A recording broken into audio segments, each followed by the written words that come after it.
welcome to another exciting episode of The Energy That Surrounds Us. I'm your host, Michael, and tonight, I know it's daylight on here, and so let me preface this by saying we are actually pre-recording this on an afternoon, but it will be airing live at night, so that's why I said at night, even though it looks daytime, so don't be confused.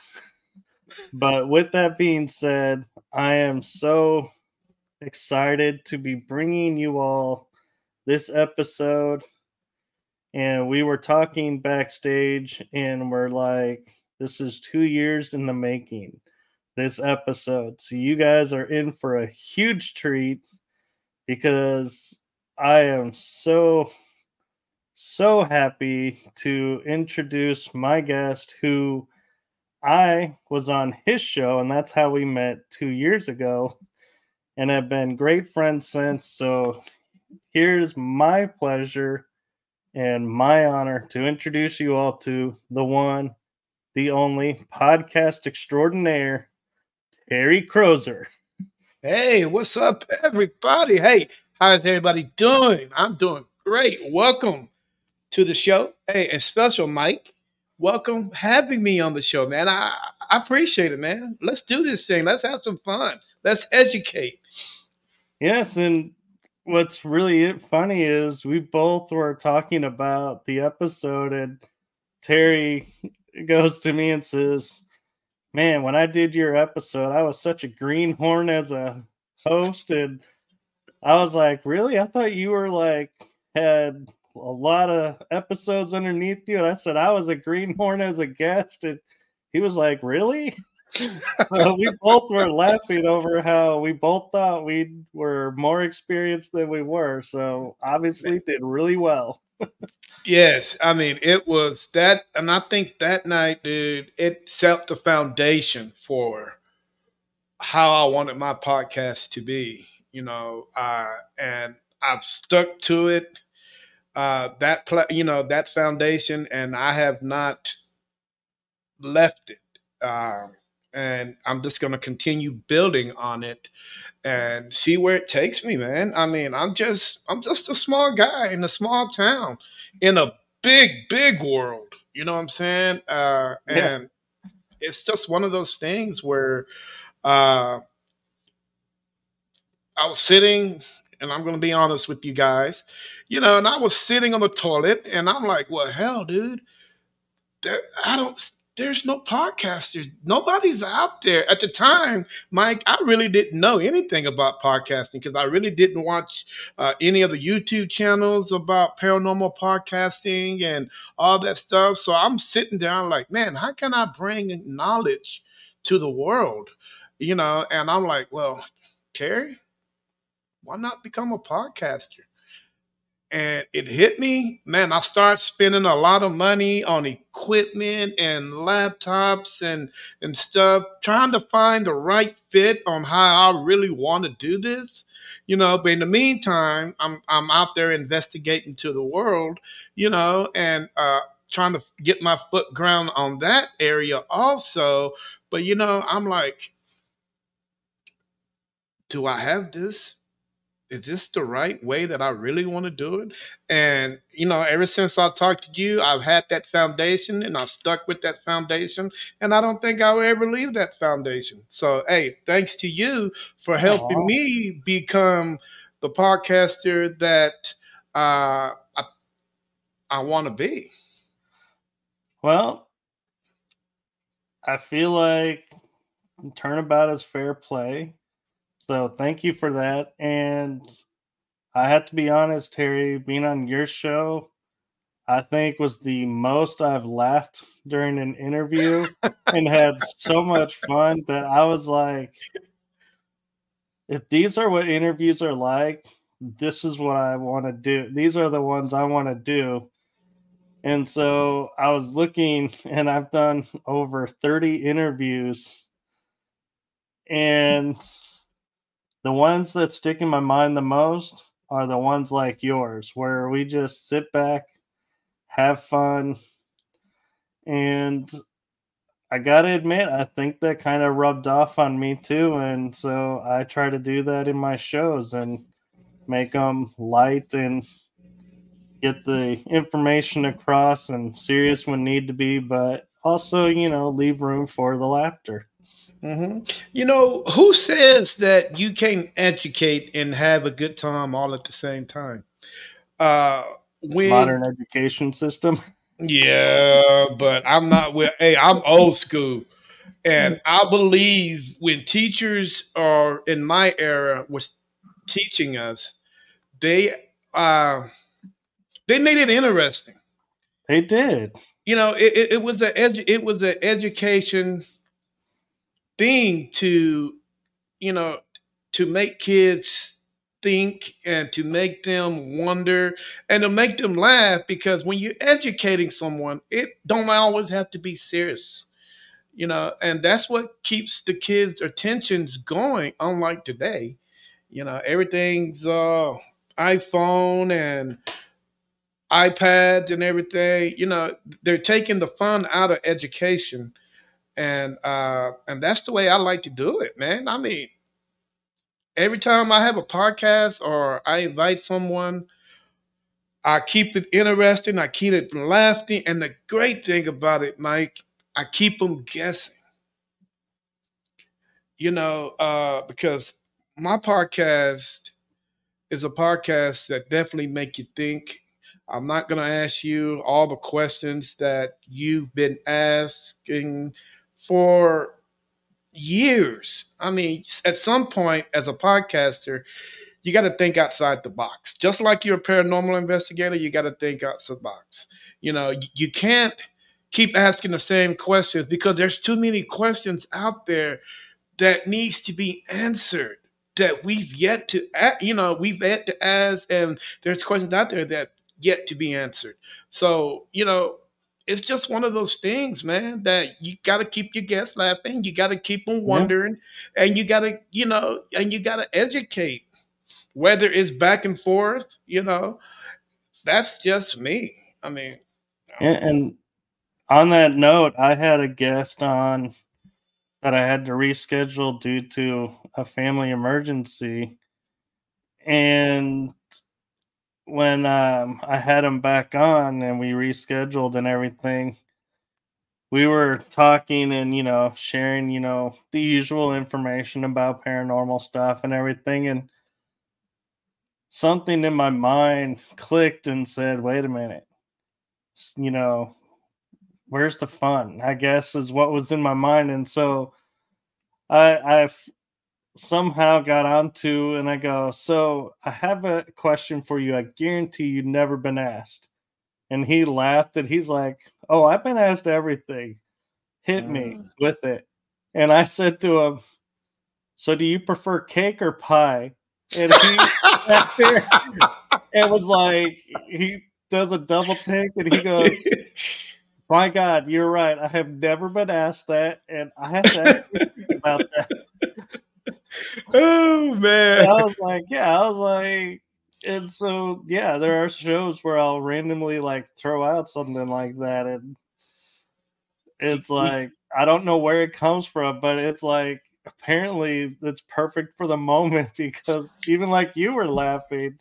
I mean, I'm hoping that everybody that goes back and watches that episode sits there and gets to that moment, and it's like, oh my God, this is like podcast gold right here. I mean, there's people out there, man. They say they've been asked every question imaginable, but dude, come on now. There's some questions that I know that people have not even thought about asking. You can sit there and it's like, man, okay, I know what this guy is about to say. I know what that guy's had to say. And, then you hit them with a question, and then they're like, they'll pull that Arsenio Hall moment on you, and they'll go like this and say, I don't think nobody's ever asked me that question before. Then they'll go into deep thought on how to answer that question. Yeah. And I'm like, well, if you know the answer, I mean, if someone had asked you that question already, then you should know the answer to it. But most likely, nah. I mean, it never happens. Yeah, Never and happens. I had a guest on one of my shows, and I had decided to throw the podcast playbook out, which meant no questions pre-written for the episode. Hmm. And he's sitting there talking, and he's sharing something. And I go, and when it was my turn to ask the question, I go, you had just mentioned this, and I'm curious, and I phrased a question around it. And he's got a moment where he's looking on the screen like, uh-huh, and goes, I'm glad you asked that. Let me, it's more this, and this. And when it was done and over, when we were backstage, he goes, thank you for asking me the questions you did, because nobody ever allows me to go deeper on those subject matters. So Oh, thank you wow. for doing that. And I was like, yes, because I threw out the questions. Yeah. Uh, The thing about being a podcaster, Mike, is have you ever had this? I'm pretty sure you have. You got a guest that's coming on the show, and you're looking forward to it, but you get this memo, and they're asking you. I mean, the memo is about a little paragraph long, and they want you to give you all the questions that you're going to ask them on the podcast show. And I'm like, what the hell, dude? I can't do that. I don't know all the questions that I'm going to ask you because at some point you have to start thinking outside the box. When you start thinking outside the box, when it comes to asking your guest that comes on your show, you can throw every question that you thought about in your past podcast, just throw those out the window. And everything that you ask is coming from here. And everything that you want to ask is basically scientific based or, and you just go with the flow. I mean, there is no way I can give anybody a, you know, 15, 20, maybe 25 questionnaire on what I'm going to ask them, because I really don't know. right. And especially when they're in like three or four fields within one field, it's like, well, we could go this route, we could go that route. I'm not sure where you're going, so Right? I can't. I'm not going to sideline you to get my question across. And I had one guest who uh, his deal came with a whole bunch of promo stuff, like a write up on them and topics and everything. And I was talking to him before we went on, and I was like, "Oh, so am I supposed to use all these talking points for the interview?" And the guy laughed at. He goes, "No, don't limit it to that. That's just suggestions." And I was like, "Oh, okay, good. Okay, put it to the side." And I There was you like, go. "All right, going back to my style," because I was like, "This is going to be awkward if I'm sitting here doing a checklist of all these points." And I think you and I kind of had the same style, and I think people appreciate it. Is we want when we ask you to be a guest, you to share your experiences, your stories, whatever you want to share. It's your space, and it always Mhm. cracks me up when I'll say, when I, first set up the interview, I'm like, yeah, this could be months ahead, but I want to promote you. And they're like, great, I'd love that. You're wanting to do that. Cool. And then when it gets closer to, they're like, so what topic are we discussing? And I'm like, how do I know? I'm like, this is and I'll say to them, I'm like, to be honest, I Oh set my this up God. space for you to talk about whatever you want. And they're like, oh, great. Well, I'm wanting to go here and here. Great. We can do that. We And so, yeah, I'm feeling like you probably are the same way where people are like, so Oh what are we yeah. talking about? And you're like, I don't know. Well, the thing about, my podcast is I try to keep it now, the square box. I always keep it in a square box. Because when we're dealing with parapsychology, anybody that investigating the paranormal, there's so many different aspects to it. You got the paranormal aspect, you got the psychology aspect, you got the religion aspect, and you have Experiential. the experience or educational aspect of it. So I try to jump in each one of those sides, so to make sure I don't lose anything, make sure everything is, all the questions in each corner of the box is checked off and answered, and and just be ready, and just try to ask different types of questions, because, if trust me, as a guest on the podcast, and if you do it basically on to the guest, they'll talk about the same thing forever. Yeah. And I can't do that. One, because my audience will get bored, and if the audience get bored, then you're gonna have to change.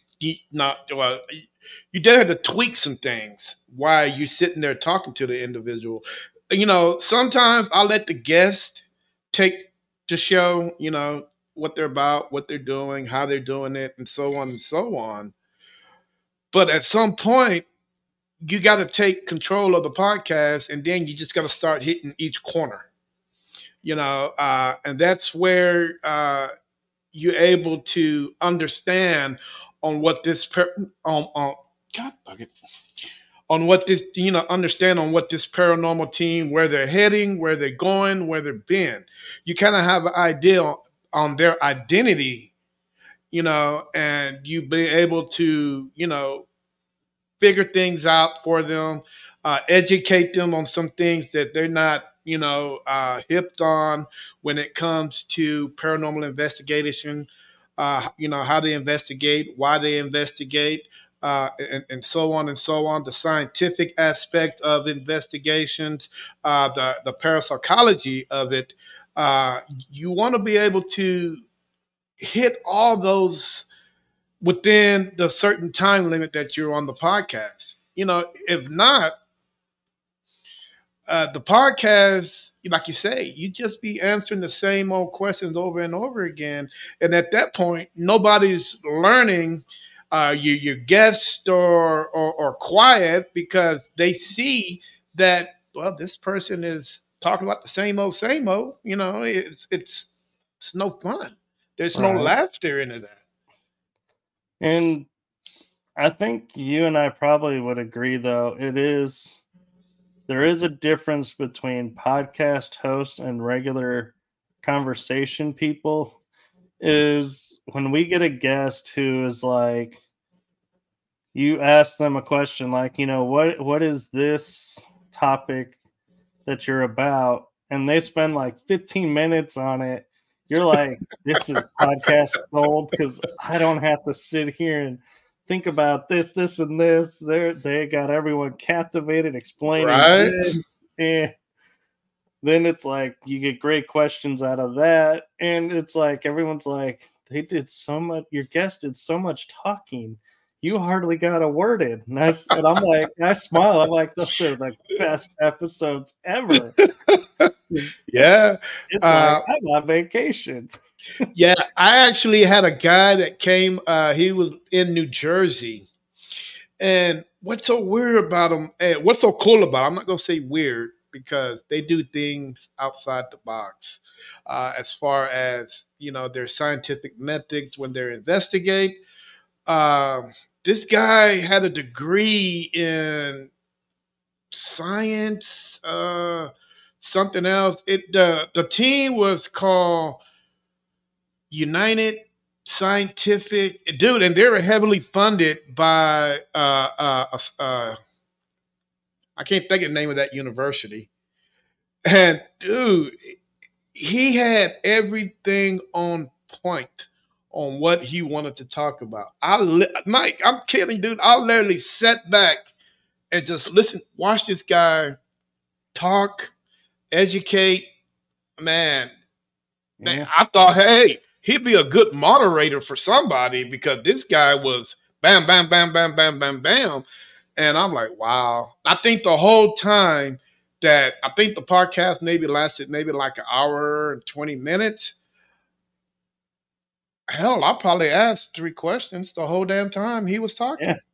And that was perfect for me because every question that I wanted to ask, it seemed like he read my mind because he was asking them in sequence on what need to be asked and so on. Dude, the guy was a freaking ace in the hole. I'll definitely give him credit. Ain't too many people that can do that, but he had his ducks lined up in a row. Yeah, and I think you'll also agree, like, my second favorite type of interviews is where the guest may be sharing a bunch of short answers, so you have to come up with more questions. But in those short answers, they're talking about a topic, and then they jump to another part of that topic, and you're like, and they go, "So what's your question?" You're like, "You just answered my next question. You gotta give me a second to think of think about it because you like totally jumped into my next question and answered it." And they'll laugh and they're like, "Oh, well, I'm glad I was able to do that." And it's like those are the other type of interviews that I find the most entertaining, is because it's like you got to really be on your toes because it's like, wait, they're answering several questions in one, so it's like you got to pay attention. Mm-hmm. The one thing that as a podcaster, you really and this is something that I do on the norm. Actually, I got a podcast coming up October 5th. A lot of podcasters need to expand. When I mean expand, they need to, how can I say it? They need to share events. Okay, like for an example, I got a Universal podcast show coming up October 5th. This Universal podcast show is bringing some of the, how can I say it? It's actually bringing some of the paranormal, I'm not going to say greatest minds. I'm going to call them some of the greatest wonders because a lot of people wonder about them. So I'm actually bringing together a medium, a demonologist, a priest, a skeptic. We're all going to come together, sit down at the table, and have a conversation.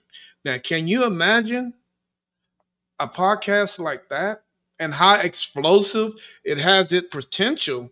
Because some of these guys, oh, mind you, and a witch, some of these guys don't actually see eye to eye. A true skeptic really don't see eye to eye with any of the other 4. Right. So it's going to have its potential to be exciting, but yet explosive because the different ways that each individual think. When you bring a priest on, and I'm not talking just a priest, Mike, that priest that a paranormal investigator, because we have those too. We have a priest that also is a paranormal investigator, but that type of priest doesn't fit into the narrative. You know what I'm saying? So we got to have a priest out there that's actually voices his opinion on his ways of thinking about the paranormal, a witch, their ways, a skeptic, definitely, a psychic or a medium, their ways of the way that they think. You got to remember, three of these guys believe in the paranormal. Two of them don't. The third one was a witch. You really, if you have not communicated with the Wiccan or somebody that dabbles in witchery, you really don't know what they're about, because the witch community it's like where we should be as paranormal investigators. It should be a tight knit family, but Right. but we're not. So having all those guys together, man, uh, it's going to be something exciting. Yeah, And and I was gonna say is, it's interesting you bring the witch factor in, because you could do a show just on the Wiccans and the witches, because there's the gray, there's the white, there's mhm, yellow, there's different levels and different followings. So even that would be like an interesting panel type sit down to go, yeah, what are you guys about and where are you different? But the hard thing when I do panels or go on panel shows is, as the moderator or podcast host, so to speak, is making sure everyone keeps it civil and mhm. polite and not like rude and obnoxious, or keeping it in somewhat the terms of, yes, I want you freely to say what you're going to say, but at the same time you have to be respectful of other people's beliefs, and if you're not, Exactly. then we got an issue right Yeah. now. And what really, uh, and I'm glad you mentioned that. And then you dealing with four different guests on your podcast show.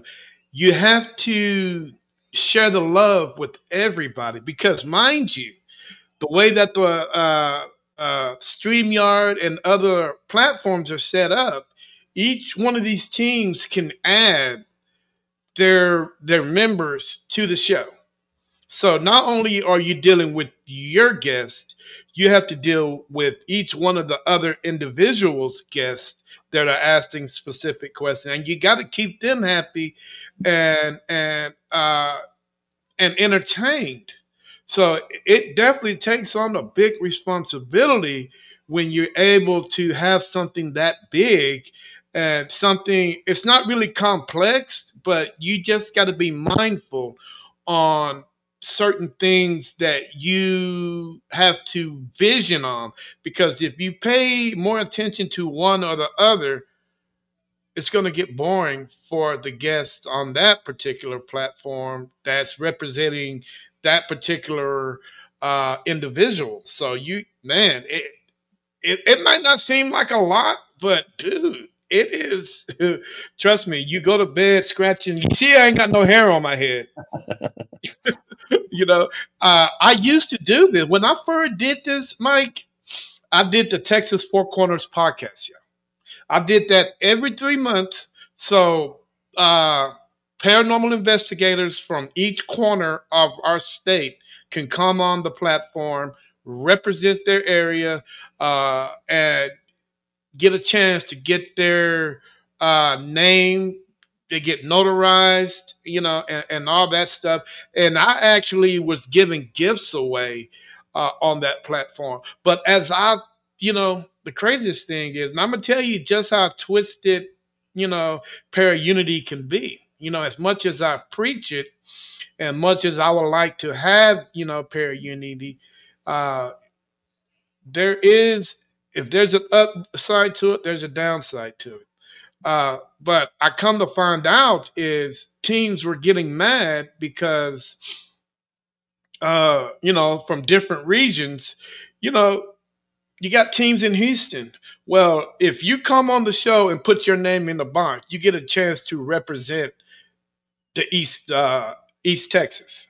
I don't care if you from Lufkin, Jacksonville, East Texas, Beaumont, all that's considered East Texas. And it might be a little bit farther east, but it's all considered East Texas. Now, the thing is, when I advertise for this event, and if you think you're one of those investigators or paranormal team that can be suitable,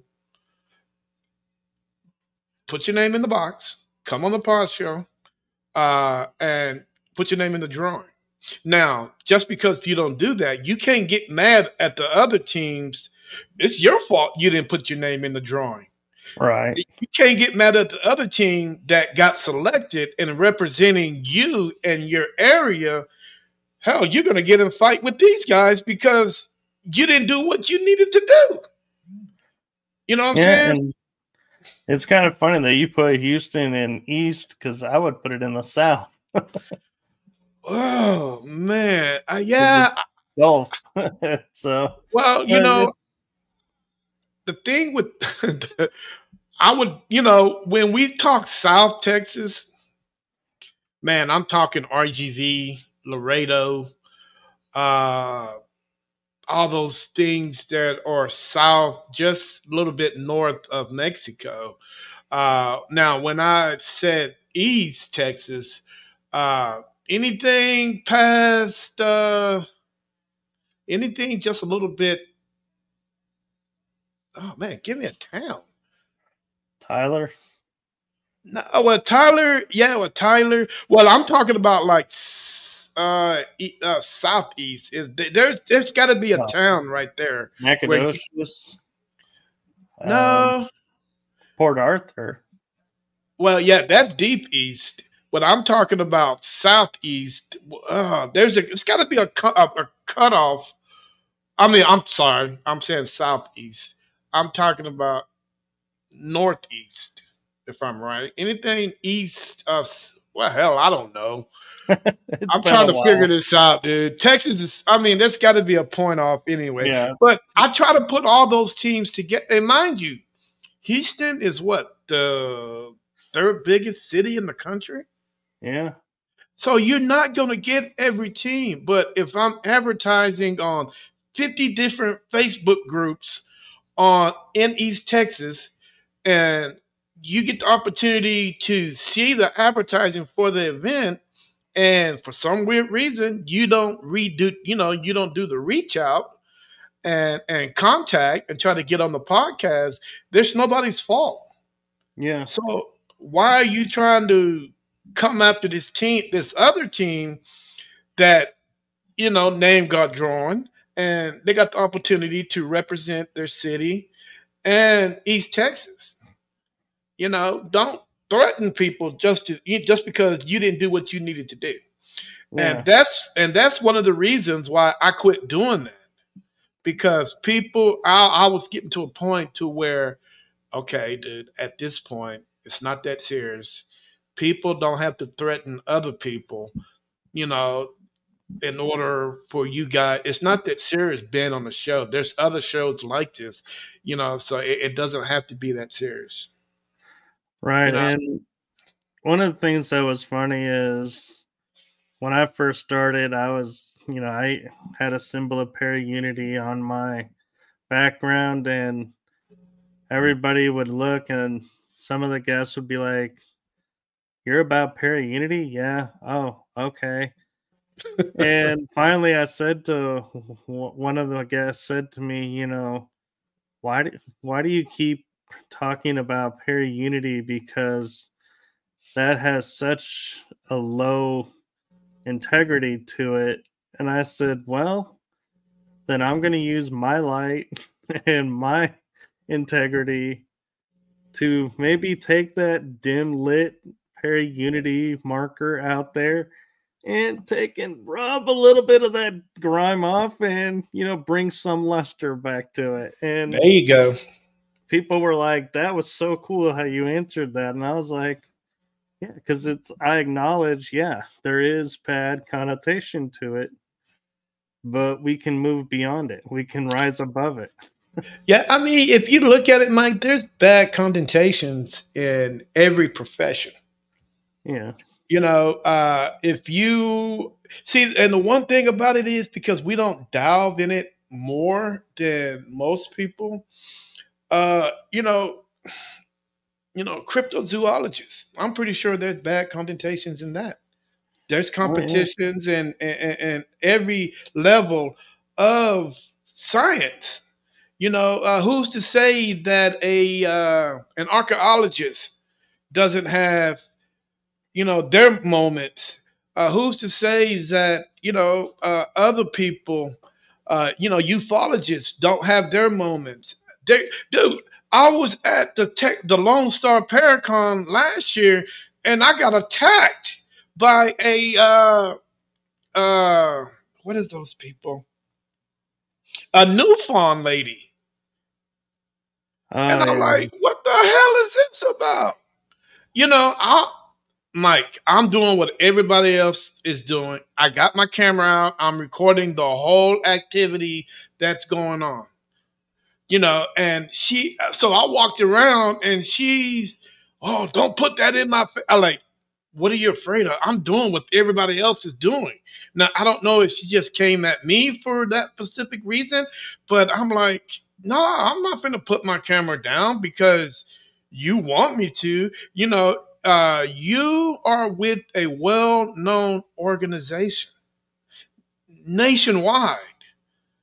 You know, uh, freaking MUFON? Are you serious? This is how you represent MUFON? Dude, I need to turn you in because the way you're coming at me, and then she walked around the table. I didn't know what to do. I mean, because I've never had anybody come at me like that. And damn sure, if she would have came at everybody else that had a camera in their hand, dude, she would have got kicked out because I just felt like she was picking at me at the time.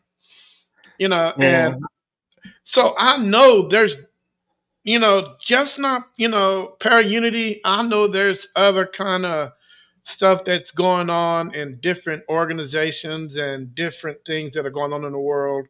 The only thing is we just don't hear about it. Right. And I want to take a moment because we, have hit on, you know, staying, like you reference it as staying in a box on your show and everything. And I want to take a moment and just see, what is your definition of paranormal? What is the paranormal field to you? Like, what topics? As a paranormal investigator, and I hear this all the time, there's the paranormal field is a vast area. It's like a black hole. You go through that hole and no telling where it's gonna end, where you're gonna end up. And I've my feelings, and as far as a paranormal investigator, and what I think, uh, of course, you got to go scientific first. Scientific is the 4 month. It should be the forefront of every paranormal investigator. And just be scientific about everything. Uh, do your research, do your history. Pretty much the same thing that everybody else is doing. I'm pretty much the same way. Only difference is I dive into the scientific community a little bit more than others. Because there is so much going on in the world, Mike.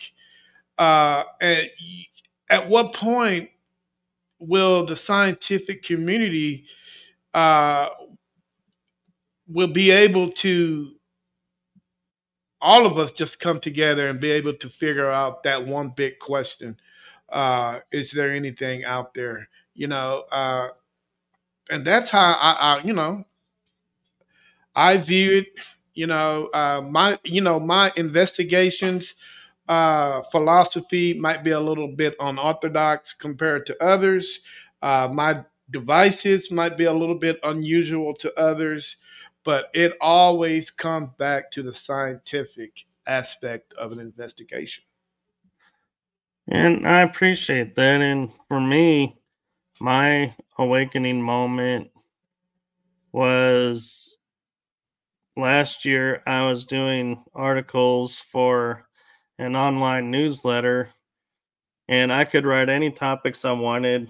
And, I was like, so I'm sitting there thinking, and one of them was, I think it was my second one, was what is the paranormal? Because a lot of people always will say to you, "Oh, you're a paranormal investigator. What or you're into the paranormal. What do you study? What is that?" And so in writing this article and citing so many different sources and definitions and everything, I remember going and saying, like, the bottom commonality line is the paranormal is defined as anything unexplained. And my mind just went boom. And my shows were like, all right, the whole world is our oyster now because paranormal has been defined as unexplained. So I was like, portals, stargates, UFOs, star beams, all these different topics that are out there, but nobody wants to get into. I was Right. like, folks, these are paranormal topics. Well, we wasn't always called paranormal investigators, Mike. At one point, uh, we were called something else. We were called something simple. Because let's do a little history lesson here. Uh, Back when the Catholic Church sent out its first, supposedly, paranormal investigator, he wasn't called a paranormal investigator. He was just, he was just called a investigator. The P word. I don't even think they even knew what the hell a paranormal investigator was. They just called a paranormal investigator or a monk or whoever that they decide to send out to go investigate unknown, phenomenon in the world, because that's what the Catholic Church did. I think Right. these guys were the first ones to send investigators out to try to understand unknown phenomenon, or or something that somebody's seen and they cannot explain. So, well, with that said, we were just called investigators. That's true. And the other thing too is I don't know where the schism came from, but people were like, if you mentioned the word angel, they were like, that's not paranormal, that's supernatural. And I'm like, supernatural is paranormal. Paranormal is supernatural. These are not different realms, but yet somehow we schismed even that. And it's like, for some reason, we like to take things and go, okay, this is in this box. This is in this box. This is this box. Hmm. Well, all these boxes can't be in one box. It's like, why? Well, And, yeah, and so that's where I get a lot of people give me looks, is because I'm like, somebody like said to me, so you think angels are paranormal? I'm like, well, yeah, because they could be divine being, they could be a star being, they could be an alien being, yeah, and it's I can't explain what they are. Therefore, to me, it's a paranormal topic. right. And they You know, go, but it's supernatural. I'm like, well, the supernatural to me is unexplainable, which means it's paranormal by, again, the definition of unexplained. And they're like, okay, I can't argue anymore with that. But it's like, the one thing, the one thing when people ask me that question, and and I try to keep it to them simple as this. Uh, you remember those little, I don't know, Swedish dolls, when you put one big doll, then you turn around and put another medium doll, a small Oh, doll the and a Russian dolls. yeah, yeah. I Yeah. thought they were Swedish.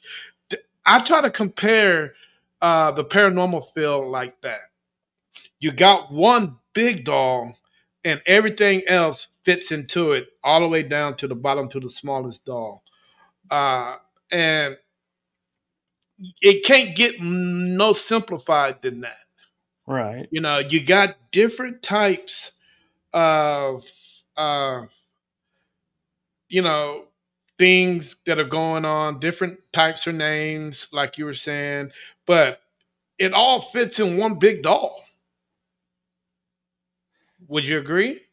I agree, and that's where I think a lot of us as investigators need to kind of, redefine ourselves, because if you're going to be a paranormal investigator who strictly does haunted locations looking for ghosts, then you need, in my opinion, say, yeah, I'm a paranormal investigator that focuses on this. And not just say, yeah, I'm a paranormal investigator. Now, Because to me, you're not a full investigator. You're just you're investigating one little niche of the right. whole spectrum. And so if we're gonna call ourselves paranormal investigators, I feel like, to me, we need to be open to investigate the whole spectrum, not Right. just one part. And Mike, and you made a good point because as I get older, we see things in a different aspect. Now, as time time goes on, and believe it or not, I mean, you might not agree with me on this, but I definitely see the whole ghost hunter paranormal investigator uh, end up breaking up into two, because a ghost hunter is just going to go out and hunt for ghosts. They're not going to go and they go and communicate, but they're not doing the research to like the paranormal investigator would do. We're going to go into a location. We're going to investigate and find out what the true cause of the haunting is. A ghost hunter, only thing they're going to do is just go ghost hunt. They're not going. I mean, they might try to validate something or something's there, but are they really going to go do the research, ask the specific questions that need to be asked, and so on and so on? Unlike a paranormal investigator might do. A paranormal investigator might come in a little bit more organized, a little bit more skilled, and a little bit more seasoned. But a ghost hunter, basically, all you need is this, and you go find your haunted location, go ghost hunt. Yeah, and That's like you that. you probably will agree, or I think you'll agree with me, is even the term ghost hunting is going to change, because right now it's like when you talk to someone and you say the term ghost hunting, people go and say, "Oh, so you take traps and you actually hunt for this ghost?" And it's like, no, no, I don't. And I'm like, that's not what ghost hunting is. And so I feel like even that nomenclature is going to undergo some changes, because people are starting to associate ghost hunting with ghost busters, busting ghosts. Right. And it's Ghosting like, yeah, goes. we're not sitting there throwing traps out, catching anything. We're not actually hunting anything to catch it. And so, you know, to be honest, I'm not even sure what term they're going to come up with. But yeah, I even feel like ghost hunting is going to fall to the wayside because it confuses too many people. Definitely. Not only that, I think it confuses when you look at ghost hunting, it sometimes I think I like that's the difference between the two. A ghost hunter and a paranormal investigator.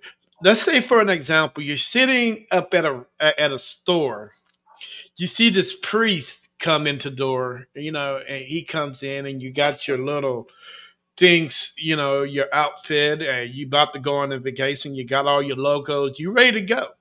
Oh, and he says, "Oh, yeah, hey, I see what you got on your shirt. You're a ghost hunter, huh?"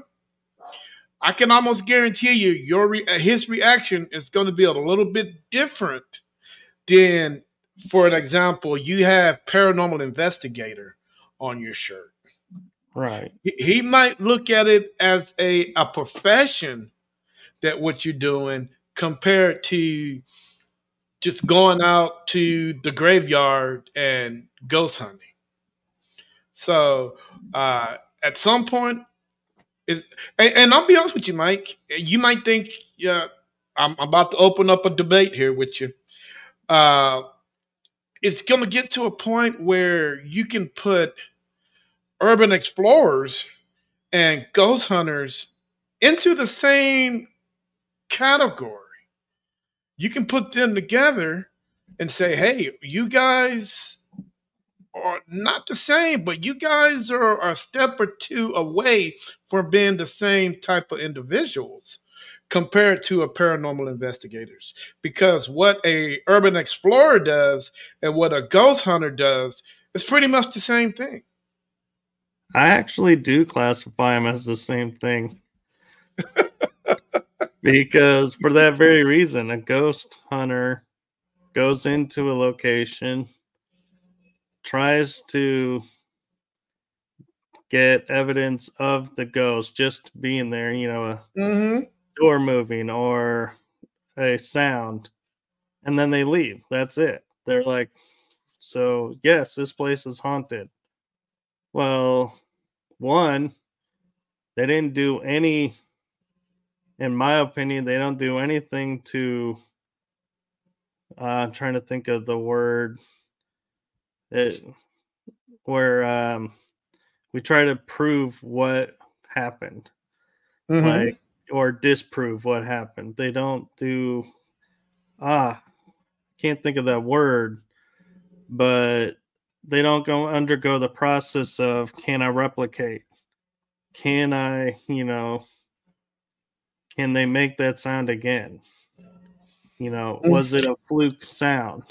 Right. And, and the thing about, and I have nothing against either of the two. Actually, a urbanite can, what they do is they just basically go into a location and, photograph this, photograph that. That's why I was saying is, they're not too much apart. They may be a couple footsteps away from each other. I mean, but there is a difference between the two.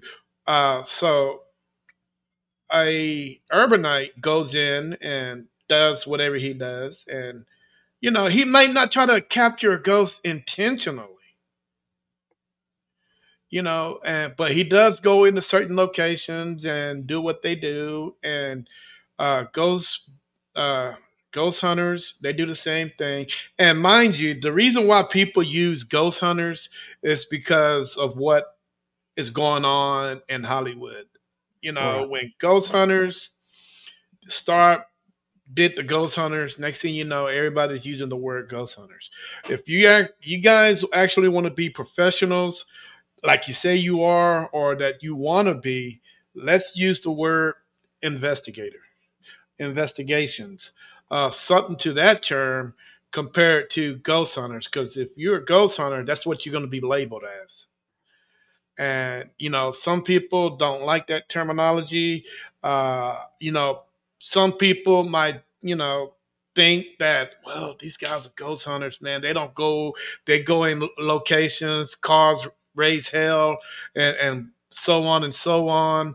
They're not really professionals, which I'm not saying that, all ghost hunters aren't professional. I'm just saying is you get that stereotype of that name, and you are automatically you're going to fall down into that until you prove yourself otherwise, or you change your name, and and so on and so on. Right, and Maybe you'll agree with me is, like I was saying, the nomenclature is going to change is maybe instead of calling themselves ghost hunters, call them ghost seekers. Because that's really what they're doing is seeking if there's a ghost. Yeah, seeking. I mean, that sounds perfect. Yeah, That and I think another point too that I think needs to be made in all fairness to the urban explorers, and I'm not bunching them all together, but the ones that I know, their objective is they're going to locations that are abandoned to tell the story, to keep the hmm history of that and the knowledge of that location alive.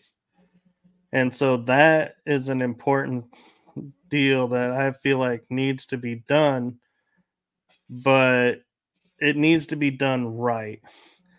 I can tell you, as a paranormal investigator, it irks me when I go and I will contact the location and be like, hey, I'd like to investigate there. And their answer is, we don't do that because we've had so many people trespassing that we're not opening up for that. And I'm like, yeah, you urban explorers going places illegally is really hurting the paranormal field because you guys are pissing people off and making it extra hard for us to get permission to go places. And I feel like a lot of people also, view us as them and are like, oh, hmm well, you guys are paranormal investigators. You go to all these locations and, did you ever get, they don't stop to say, did you get permission? They're like, you just go. I'm like, well, no, we got permission hmm if you do it right. And I know there are some paranormal investigators who will see a abandoned building on the side and go, oh, I bet that's haunted. Let's go check it out. Jump a fence, go check it out. And I'm like, you can't do that. You Yeah. got to at least document that you tried to get a hold of someone. And a great source of that is, and I know this is going to sound strange, but notify the local police and say, Mhm. hey, Oh, I want to investigate this spot. Do you know who owns it? Or, if they're allowing that. And they may yep. be like, no, we don't know who owns it, or, I don't know about that. But at least they're knowing you're above board and you're not going in just to take something from the side or go in and make some crazy film and being like, oh, I got a 15-second TikTok video that's going to go viral because look at what stupid thing we did here. Right. Yeah, man. Mike, how do you think? Let me ask you a question. How do you think paranormal investigations would be without social media?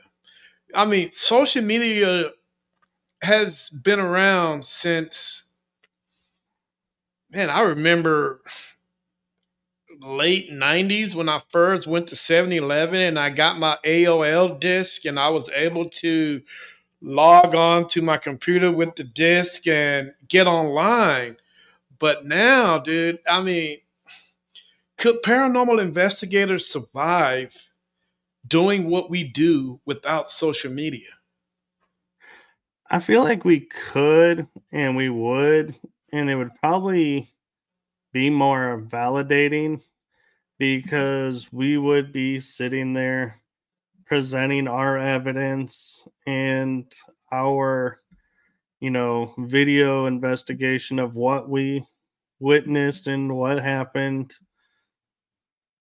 in a medium that would probably become known as the social media because we would have sites where you would say, okay, put your evidence here, and people would post, here's my video of this location, here's my video of this location, and it gets reviewed, and people are like, yeah, this isn't someone with a string and you can see their hand go like this and the door Right. opens and going, oh my God, the door opened. It's like, no, it would be so much harder to fake the evidence. Mm-hmm. And when it comes to that, is I had one person ask me on an interview and they go, I noticed you don't edit any of your videos. Why is it? I said, because I don't want people to think I fake anything, because having the real experience is so much cooler than you could fake it. And so, yeah, I would have like a 4-hour YouTube video of just Right. watching the entire investigation unfold. And to me, that is partly the downfall of the TV shows. Is as much as, we want to say about the shows hurting the field, when Ghost Hunters first came out, I gave a lot of kudos to them because they would say day 1, day 2, day 4, evidence review night before, disclosing, or day trip to the historical society to get information. And they were documenting this was not a 1 day, Right. few hour episode filmed, got all this evidence, moved on. They showed the path of how they gathered all this evidence, how they gathered all this footage, and how much footage was scrapped, and then they would reveal a little snippet of what they found to the owners. And Right. I thought Right. that was great. And then they started doing, oh, we're at location. You see them walking around buildings, and then they're like, okay, here's what we found. And you're like, wait, how many days were you there? Who did you go to talk to about, anything? And it was like, and so people now have the connotation of, you go there, you get what you get that night, you go home, you got a whole TV episode. Mm-hmm. It's like, no, it's not like that. But I kind of can't help but wonder sometimes, Mike, about ghost hunters. When they get these residential cases, and I can't help but think that they actually don't show the true uh, location. I mean, me personally, and I will do the same thing for protection of my client. I would have to show another house because sometimes you see a location, they go do this, they'll show the house, then you'll see them knocking on the door. Now, the same house, when they walk up the stairs, doesn't actually look like it belongs to the house. So I think sometimes that they might show a house, but don't actually show the house. You know what I'm saying? Well, It's and some of it too, I think, is like, and I don't know if this is verbatim true or not. This is my opinion. But when you see evidence where they're showing the footage and like a door closes behind them and their reaction is like, oh my God, did you see that? It seems like there's a second or a moment displacement where it's like, okay, so maybe the door closing happened and it wasn't on footage. So Mhm. they were like, let's go back and recreate it, and we'll put their reaction to the recreation to make it look like this actually happened. So it makes sense why they're reacting the way they're reacting. And so, yes, in a way, they're faking evidence, but they're not really faking because it's what happened. We don't always catch what Okay. happened on Right. film. And so I think that's where some of it comes into play too, is everybody sees them doing that and goes, oh, I can fake it because they do. When I don't think they're really, their purpose is faking it. I think their Mhm. purpose is to show you what they witnessed when it wasn't caught on camera by accident, because let's be honest, as paranormal investigators, 9 out of 10 things we experience are always off camera because we Exactly. can't have 24/7 coverage everywhere.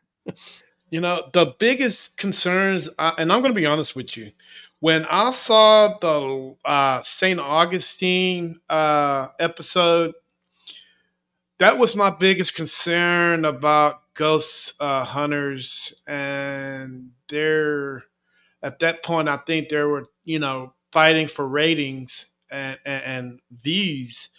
And I'm being honest with you, I thought they faked that whole damn episode. About going up the stairs and seeing somebody looking over you. I mean, I can easily duplicate everything that they done in that episode, and it's not really hard to do.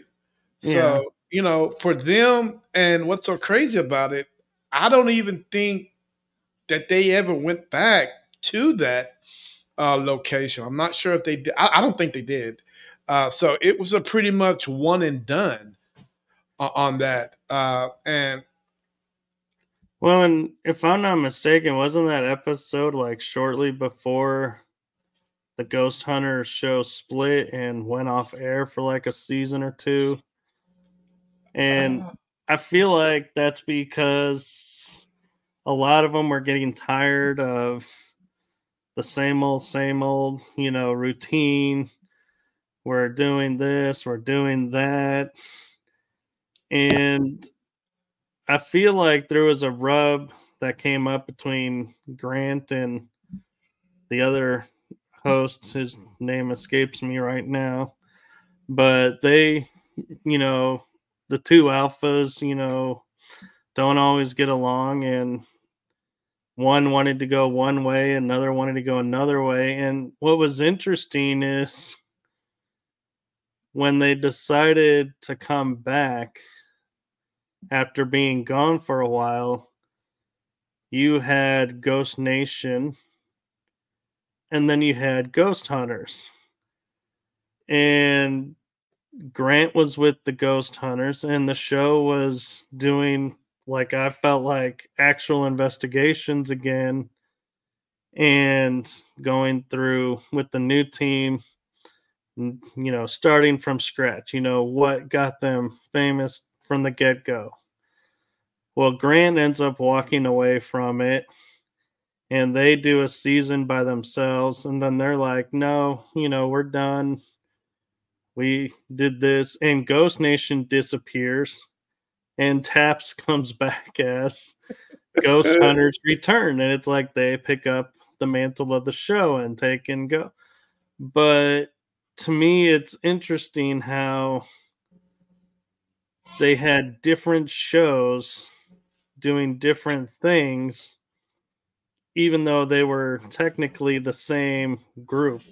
right. And so I feel like that's partly why Ghost Hunters disappeared, was because they wanted to go separate ways. And then they found out we can't really go separate ways because they end up competing against each other on network times, and the networks pit them against each other. And it's like, yeah, nobody's going to win this. So they're like, let's just give up and merge back to one.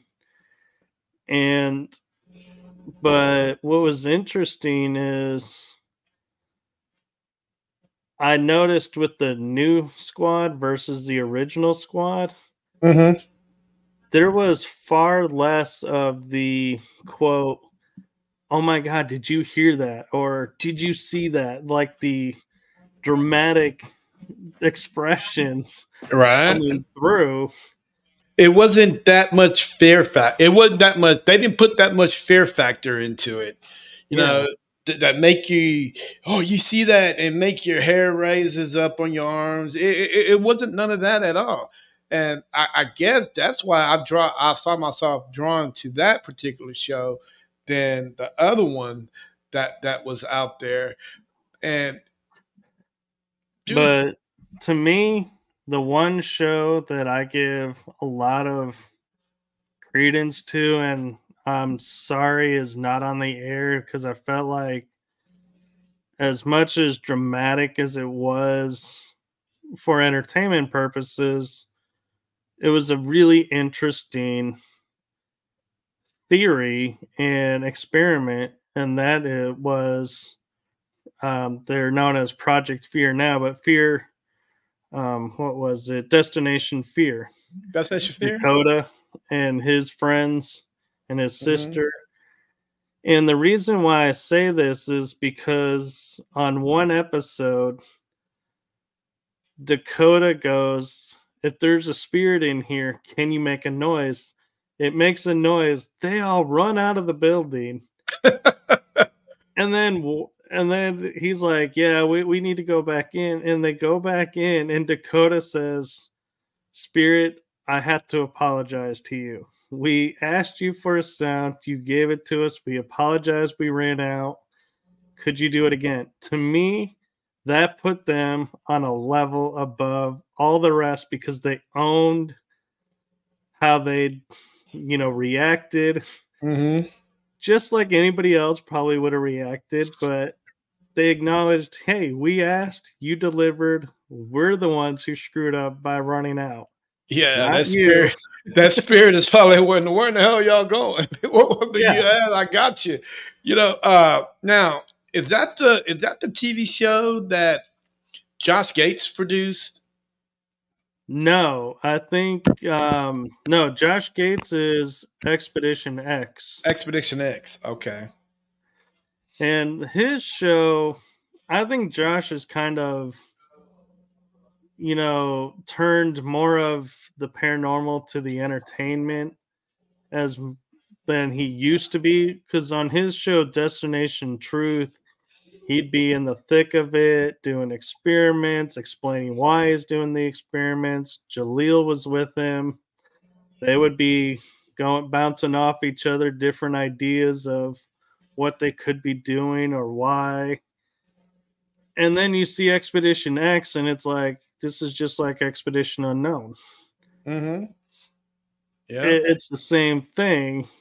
You're not really delving in the paranormal. You're just giving the surface story of it, and you're only going after one, maybe two possible answers and ignoring everything else. And it's like, no, you can't. That's not a show. You can't, go and say, oh, well, it wasn't this and it wasn't that, so, it must be this. It's like, you guys left so much on the table. Yeah. Well, the thing I like about Destination Truth is Josh always left it up to the viewers. He never said this is that is this. He always says, "What do you think?" And he left it at that. Right. But what I'm meaning is, like, Josh, when he was doing Destination Truth, say they were in a forest where no trees were growing, he would be like going, okay, is there something with the air? Is there something with the temperature? Is there something with the ground? They were doing all these different experiments at once. And then at the end, he would, like you're saying, say, well, with all this evidence, we have no proof why this is the way it is. But there's still more that could be done. So, I'm leaving it to you guys to pick up where I left off and see what you're going to get. And I liked some of the episodes where he would go back to a location and go, oh, well, so-and-so is here and they found this. And they'd open up that avenue. And then that would open up another. And then they'd be like, well, we still don't know. But again, it's up to you. Where the modern shows are like, yes, this is haunted. It's like, really? What's your definitive proof on that?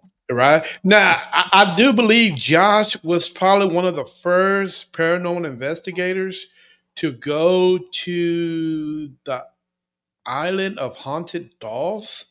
Yeah.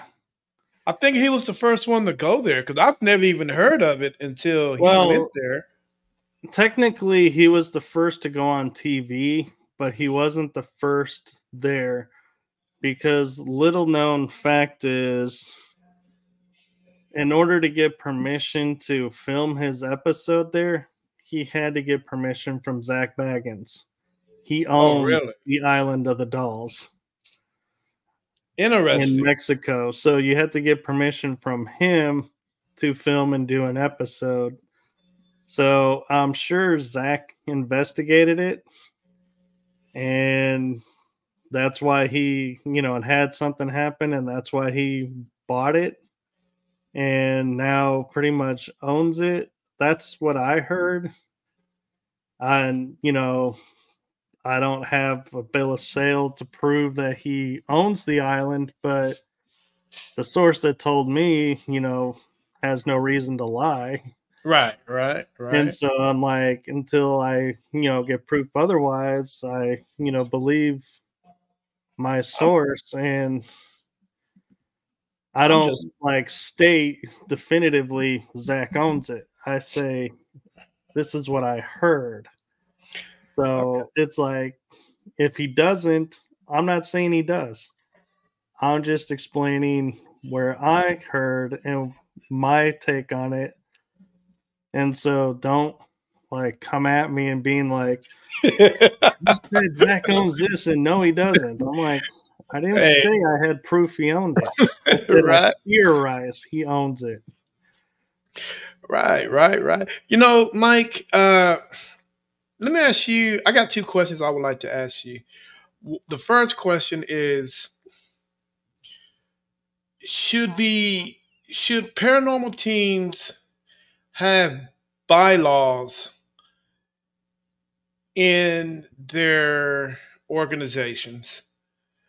And the second question is: With all the stuff that are going on in the world, all the evidence that we as paranormal investigators have provided to the paranormal community and to the science world, why come we have not been asked to sit at the scientific community big round table? I think that it's time for us to. I think there's time for somebody that to come in to represent for us, just like everybody else uh, that are sitting at that table. They're representing somebody in their profession and in their community as whatever that they do. So why is that we're not sitting at that table yet? So to answer the first question, should they have bylaws? I feel like that's kind of a loaded question because technically, I feel like I want to say yes because that way everyone's on the same page, everyone's in congruency, all energy towards the same result.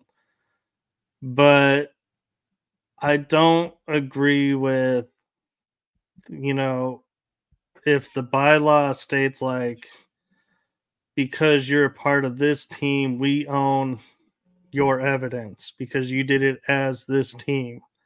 That I don't agree with because one, you know, unless this team is paying you, I feel like you don't own any rights to me personally. And the second you try to claim that, I'm like, I'll hit the door. I want that freedom to leave. I Mm-hmm. don't want to have to go through the bylaw system of, proving I feel this way and this is why I want to leave and have the team go yes or no. I'm like, I want that freedom.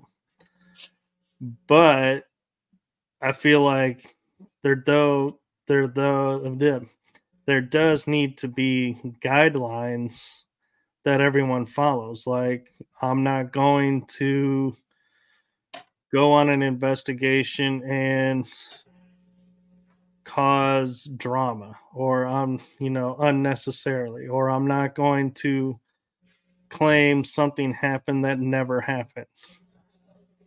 I'm going to keep the integrity of the investigation. That, I would say, yes, those kind of laws need to be in place, but not laws of the evidence you gather is owned by the team, because that way, how do we share, what our experience is? Like, on an interview, I can't sit there and say, oh, yeah, I went to this site and I got this great photo of an orb, or I got a great photo of a shadow person. Well, can you show us? No, it's proprietary to the team. That to me is like, goes against pair unity. Mm-hmm. If we're building a community, we got to be able to share our stuff and not worry about, oh, well, I got to reach out to this person and see if it's okay. That's where I'm like, no, I don't want that type of bylaw. So that's why I say the question's kind of loaded, is because there's a twofold to it. Oh yeah. I ran across some teams they do have those in place. And the first rule, number one, is if you decide to leave the organization, you cannot join another organization for 6 months to a year. That's ridiculous. 6 months to a year. Is it fair for that to take away? It seemed like they're punishing someone for taking away for what they love to do because they do not agree on what's happening on a certain organization. So the organization is going to fire back and say, okay, if you disagree with us and you decide to leave my organization, you cannot join another organization for 6 months to a year. That doesn't sound fair to me. No, and to be honest, I doubt anyone's even watching, because who's going to sit there and have a teammate that goes, okay, how many days does this person have left on their sentence? Nobody's going to be watching that, in all fairness, I feel. Shit. And on the grounds of that, I would say, say I was on an investigation with you and we caught somebody planting evidence or faking something, and we called them out on it, and they said, well, you guys were wrong, you guys treated me, you guys accused me of this wrongfully, I'm leaving. In those grounds, I would say, yeah, you need to take time out of the field to assess. And if I had friends and other teams that, they were like, hey, this person left and, your team and ours over here now, what's, is that okay? I feel it's within our right to say, it's fine if you want to use them, but just be aware this is what we caught him doing. He denied it, but, we witnessed it. So yeah, take them or not, that's up to you, but that's where we're leaving it.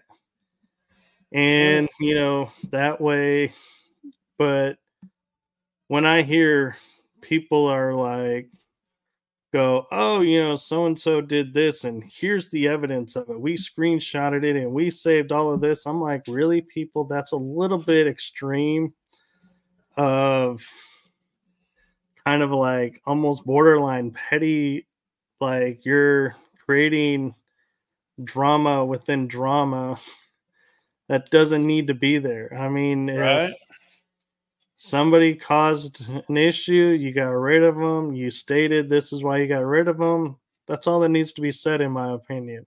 I don't need to see the documentation that shows what happened and everything. Yeah. Now, But on the flip side, if he did something that caused harm to somebody inadvertently, I would want to see the evidence to be like, what was it? Is it something we could help him not to repeat and learn from? Or is this like a pattern for this person, in which case need to get the hell away from this person because got to put the safety of the team first. Right.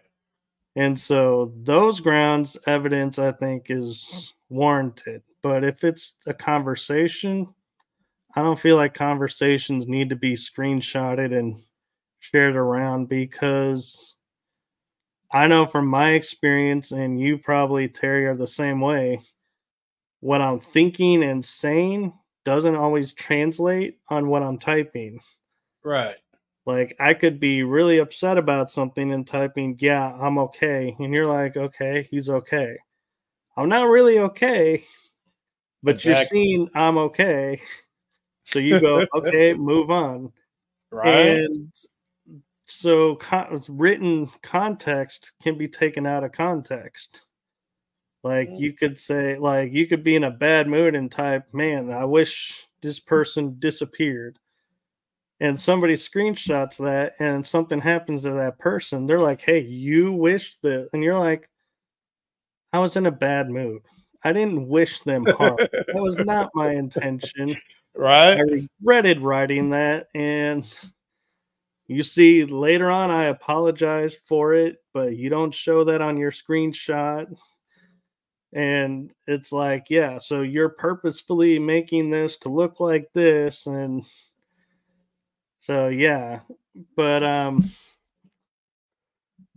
yeah, that's like a show in itself, that topic. It's a big show. And your second question, I feel like I can actually answer this in a really profound way that's going to surprise you, because I've had a couple of shows about this. And is the paranormal going to be on the same table level and the big table as modern science? And the answer to me is no, we're not, because science is going to have to catch up to us to understand what's going on.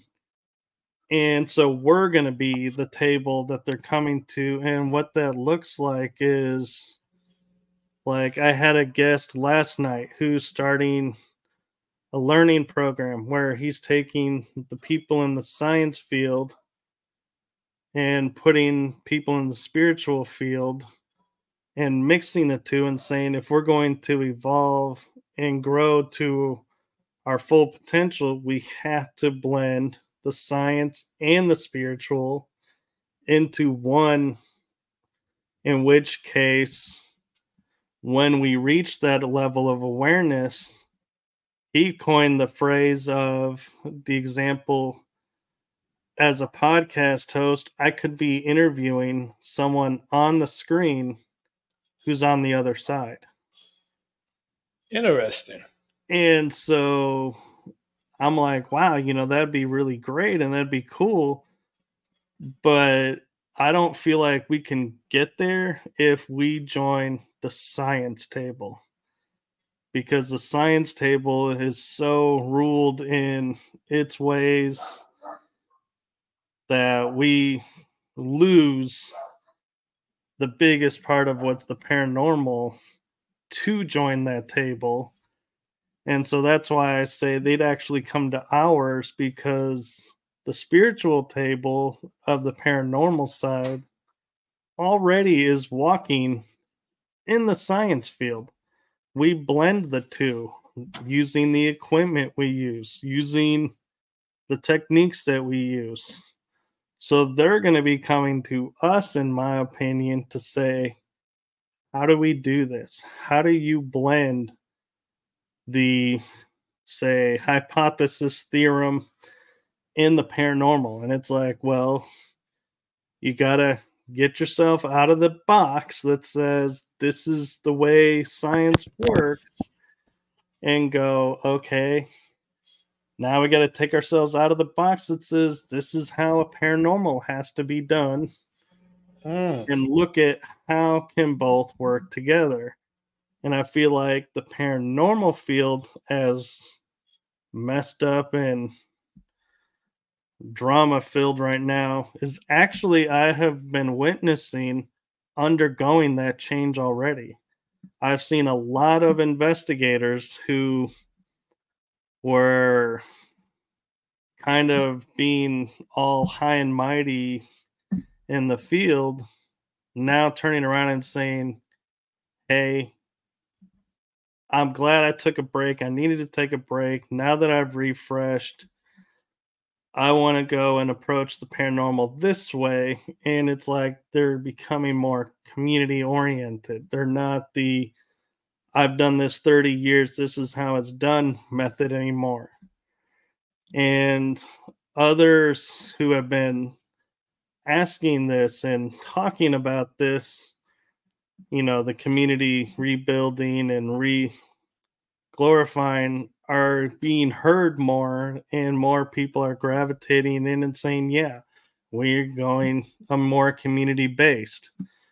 So I would say that's why the paranormal field will be the table to join, because we're adapting and we're already starting the process of seeing our mistakes, learning from them, and going into the next phase of the paranormal to where it's more community and less of the, oh, I've done this, my team's done this for this long and my team sets the pace for this area or that area. And it's more of, hey, yeah, you're doing this. That's really cool how you're doing that. Can you show us how to do that over here? Mm. And Okay. it's becoming more, that's what I've been witnessing. I can't say it's on a huge level, Mhm. like the whole community is doing this, but I've seen the little spark, and I feel like it is resonating now. Okay. Uh,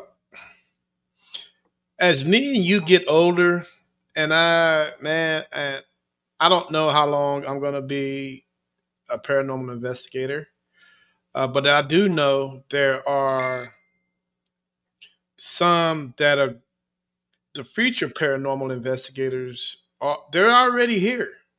They They're are. they're in diapers now. They are walking around us at the grocery store, and so on and so on. What do you think the next generation of paranormal investigators are going to be like? And what do you think? What type of equipment that you think they're going to have to make themselves uh, a good team? I mean, because we know that a good team. I mean, besides your basic senses that we have, there are man. So Well, hell, I can't even think about the next generation of equipment yeah, because it can I've be. actually thought about this. And so to me, the next generation paranormal investigators, they're not going to be using equipment like we used. Our equipment is going to be like so antiquated to them, and Mm, being like, how did you guys ever prove anything with this type of equipment? Because let's be honest, like an ovulus, we can't prove it's a spirit speaking through it because it's a database of words right. and it's running on an algorithm. So, how can we definitively say? We can't. The next generation of investigators, I feel like their method of investigating and their style is going to be more experiential, to where they share what they experienced. Everybody will probably experience it in one way or another, the same experience, because, you can't take out the human element of, you put 10 people in a room and, all 10 people are not going to see and remember every detail the same. So, that's always going to be there. But the difference is they are not going to be, I think, so on, I have to get documented proof of this, this, and this to be an investigator. My story will be enough where it'll be a generation of, I saw a spirit, and people are going to be like, you saw a spirit? That's really cool. What did they look like? What was it like? And not well, where's your proof of it? That's where I think our generation lost its way, is we got too caught up in the scientific proof that we lost what it means to be a paranormal investigator. And I'm not saying, science isn't needed. I'm just saying science is one aspect of several that we give too much attention to, because an example of that, of what I mean, is I've talked to people and they'll say, oh, I've never had a paranormal experience. And I go, really?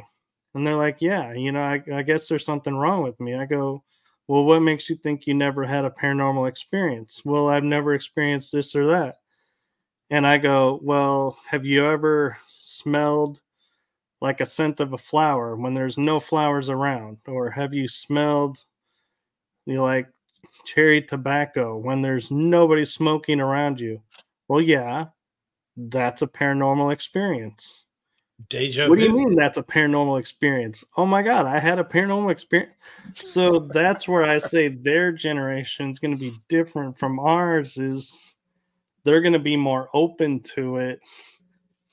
So they don't need the documentation as much as we do, because we're so busy trying to become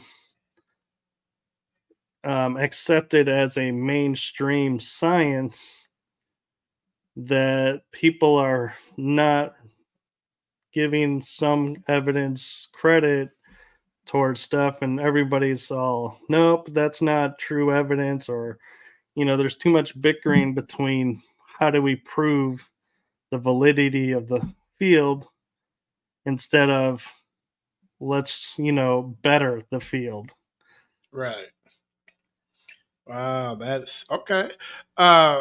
Man, I was talking to a gentleman about 2 weeks ago. He is what is he? He delivers babies for a living. Talking to him at the bar at Buffalo Wild Wings, and I was asking him a question. He's like, "Man, and I just happened. Do you believe that all these babies that you are delivering?" And I think he's probably delivering maybe 10 to 15 a month. Uh, and he's like, man, these babies that I'm delivering are going to be smarter than the babies that I delivered 10 years ago. And I'm like, how is that even possible? Because we're different. Yeah. And he was like, man, the way things are evolving now, and he didn't say it to a T, but I kind of got that a little hint about what he was saying. He was saying for I think each generation that every child is born, they are being able to, uh, their minds are being able to tap into things that it's not much. I think he says like a 0.5% per generation. So the babies that are born now, you're tapping into your, your mental capacity at like a 0.5%. The next generation, it'll go up to like 2%. The next generation after that, it's just going to keep going 0.5% and 0.5% until it keeps going up to however it is. And Well, let me put it to you this way, Terry. I don't mean to interrupt, but I want to make this point clear while we're on that is look at the generation who was born, say, in the 60s, the flower child era. Mhm. They were laid back. We had the 70s where they were laid back and music took a different turn. Well, the 70s became the 80s. Free love became, a different version of the 60s and the 80s. It's known as the era of love.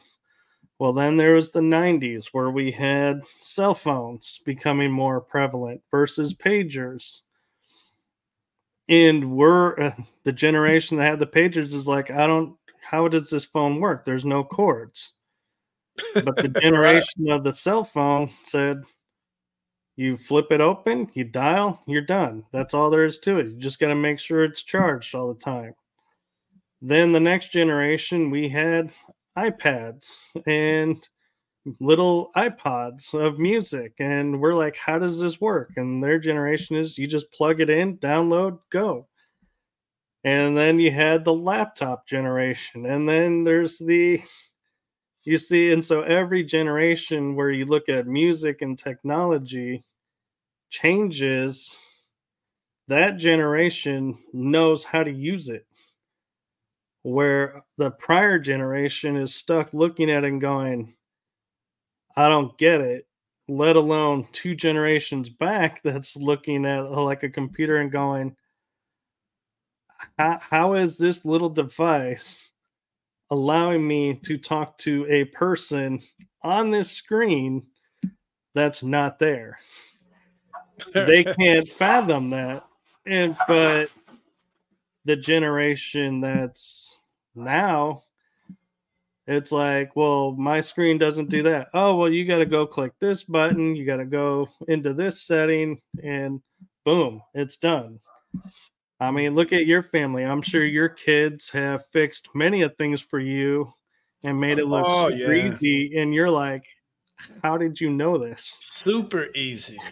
And now I don't know if that percentage, I mean, if you look at it, Mike, 2% of using your brain capacity, people think that's not a lot. Oh, it's a But lot. you're able to do some of the weirdest things. And each generation, 2%, next generation, you get that half, then the other generation, that's actually 3% of using your brain capacity. That is a lot. And Yeah. just can you imagine 10 generations from now on what they'll be able to do with this? Oh, yeah. Dude, I mean, okay, let's say for those guys, I was just watching YouTube about this guy can do remote viewing. Now, in order for him to do remote viewing using his mind, dude, can you imagine what capacity his brain is at in order for that to happen? I mean, he's got to be above everybody else to even close his eyes or put that mask on and remote view. He's watching me, and I'm over there and he's watching me, and he's here at the house.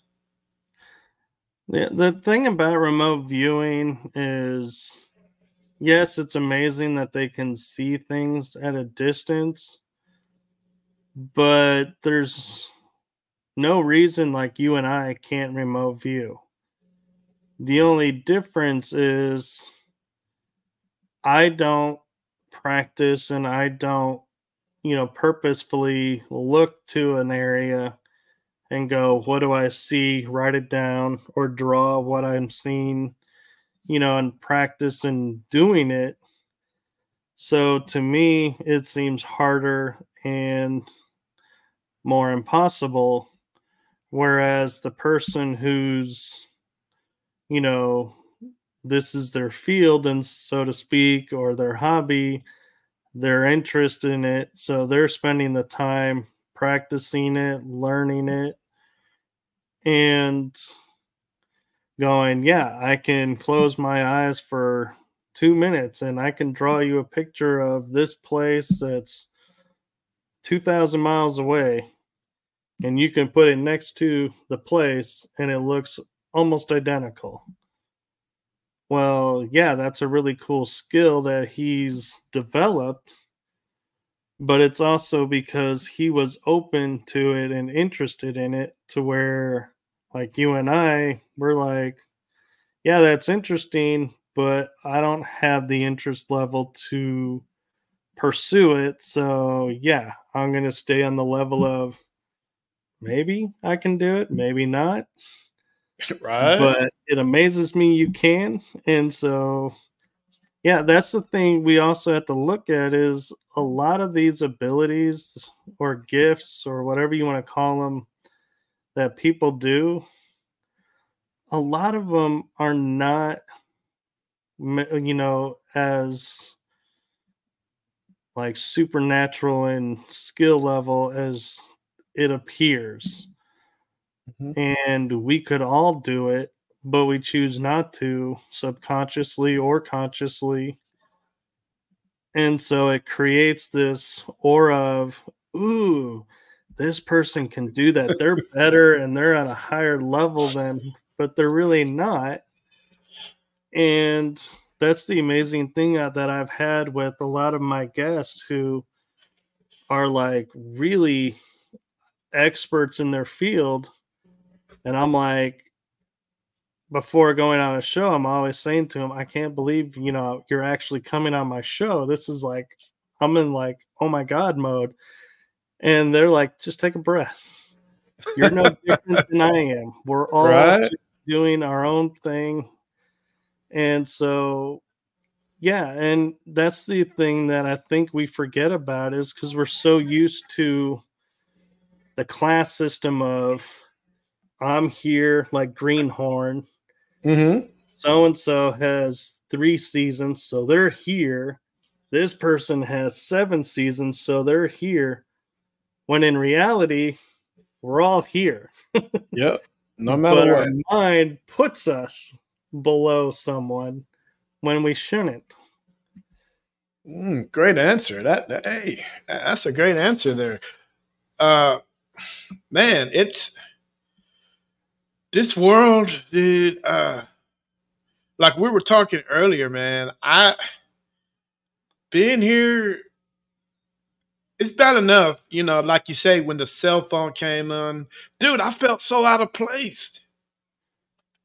Oh When yeah. the laptop came in, I felt so, because I didn't know what the hell, what is this? Hey, Yeah. not, and the craziest thing is not seeing kids with backpacks coming home from school. That really messed me up. Yeah. Or what even is funnier is, remember when Wi-Fi came and it's like devices started accessing the internet without a cord. It's like, where's the cord that connects to the web? How is this Mm. connecting to the web? And it's like, Hey, wait a minute. yeah, that was crazy because you got to hear, because back in the day, man, you got to hear that.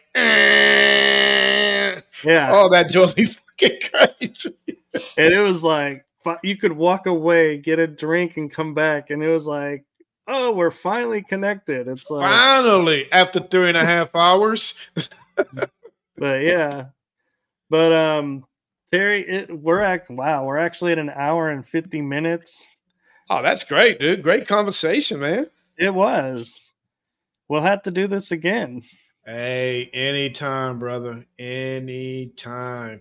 I'm always available, especially for you, my brother. Especially for Well, you. same for Uh, you. And I want to give you a couple of minutes, or, as much time as you want, okay. to promote your shows and what you're doing and where people can find you. All right, guys. Hey, for those of you that know me, my name is Terry with NSPS TV Paranormal and NSPS TV Paranormal Podcast Show. You can find us on many different platforms. A lot of them you guys don't know about. and some of them you do. You can find me as NSPS TV Paranormal Podcast. You can find me on Kick, Rumble, Instagram, Twitch. And if you guys are abroad or in the UK or in Japan, just look me up over there, and I'll be on over there. I'm on 3 different Facebook pages. If you guys want to look me up and talk to me personally, you can look me up under Terry Crozier. Or if you guys want to see what I'm doing paranormal wise, you can look me up at NSPS TV Paranormal. Or you want to join me on one of the podcasts, or you can look me up at NSPS TV Paranormal Podcast. Man, everything's linked in to each other. If you looked up one, I guarantee you'll find me. Oh, and I also got a YouTube page. I got like 5 different YouTube pages. So if you want to look me up, just hit NSPS TV. Everything pops up. And if you really want to, sit down, you got a session or something really personal, and you really want to talk to me, you can email me at CrozierTerry87 at yahoo.com, or you can call me directly at 512-988-7698. Where there's a will, there's a way for you guys to contact me. Wow, I'm sitting here thinking, wow, that actually works. You just gave out your number and somebody's calling you. Yeah, that's my son. He's probably up to something, needs some money. But anyway, guys, yes. I normally podcast on if I'm not investigating Fridays, I'm usually podcasting Fridays, Saturdays, and especially Sunday. Sunday evening podcast is called In the Lion's Den with NSPS TV Paranormal Podcast. I like that show because it brings out a lot in me, and it's a Sunday, so I usually come on, have fun, like to pick your mind, generate a lot of conversation with everybody, and just have fun. Fridays, normally, like I say, I'm usually investigating. Saturday, same thing. Come on and have fun and enjoy the moment. Everything is not really serious. Oh my God. And on that note, I can say that is so true from my experience. And most of, if not all, the links that he mentioned are in the description. So you can look them up there and go from there. But thank you, Terry, for joining me on this exciting episode. And thank you for the wonderful conversation. Yes, sir. And we have a few minutes or a couple of minutes, and I want to ask the one last question that a lot of people like when I ask is, from your experience in life, from wherever you want to take it from, what is a golden nugget that you would like to leave the audience with? The golden nugget, guys. Don't take everything serious. Sometimes it might be, you might think that it is, or your mind might think that it's serious, but it's really not. Sit back, take a deep breath, and just how can I say it? Just just feel the moment, because if it's not serious, then don't stress out about it. It's really not what you think it is. Everybody try to live a simple life the best way that you can. Don't live past your means. Don't try to live with the Joneses. Just enjoy life for what it is, and because you never know, at the wind, it can be taken away from you. So just enjoy it. Very well said, and I agree. And so thank you to everyone watching this episode, and wherever you are in the world, make it a great day, afternoon, evening. If you're asleep, feel free to wake up and watch this show or Terry's show. I love putting that shameless plug at the end because, host prerogative. But yeah, and when you take each day on, like Terry said, don't take everything so seriously. Take a step back, take a breath, and things that seem insurmountable may start to look like a little pebble on the ground, and you can just step over and done. Keep on going. Yeah, just keep on going, my friends. The stuff that's worth sweating, and you'll know what that is. So thank you to everyone. And so from all of us to you, have a great night, everyone. Bye-bye. Bye, guys. Enjoy the rest of your weekend. Peace. All right, Mike, you're going to have a good one, man. And I appreciate being on the show. I really do. Yes, thank you. And here we go.